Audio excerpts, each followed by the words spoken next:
sur Corncast Eternals pour un petit point de règle sur la phase de charge. Comment se déroule la phase de charge? Déjà, elle vient après la phase de mouvement. La phase de mouvement ne vous permet de rapprocher vos figurines au maximum que de 3 pouces des figurines ennemies. Voilà ce qu'on peut mesurer ici. Vous n'avez pas le droit de vous rapprocher plus en phase de mouvement. Sinon, votre figurine est considérée comme engagée.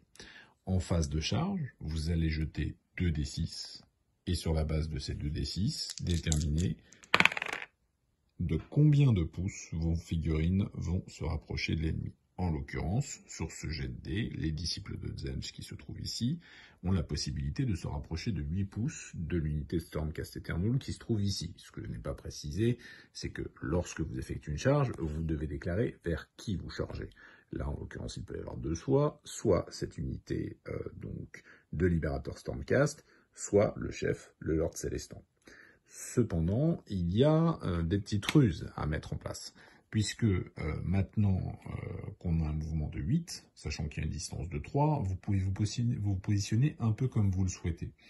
Et donc, mettons, première configuration, que les disciples de Tzeentch sont très sages et se doutent qu'ils ne doivent surtout pas se rapprocher du Lord Célestant qui se trouve ici.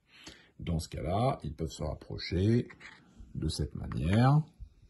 Voilà, je vous les positionne rapidement. Voilà. Afin d'engager les Stormcast sans engager le Lord Célestant.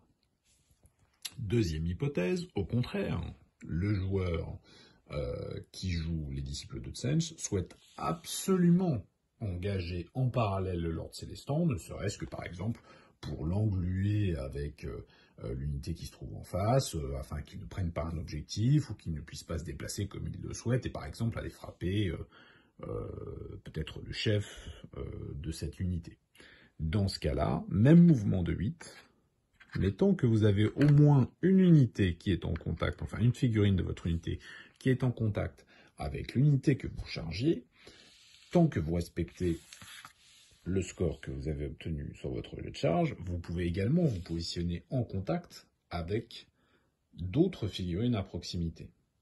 Ce qui vous permet ensuite, dans la phase de combat, d'engager plusieurs figurines, voire même, on aurait pu imaginer un positionnement un petit peu métagaming de ce type, où on aurait eu une figurine de l'unité uniquement en contact avec les Libérators, victimes de la charge initiale, et une grosse majorité en direction du Lord Célestant, parce que finalement, le jet de charge le permettait.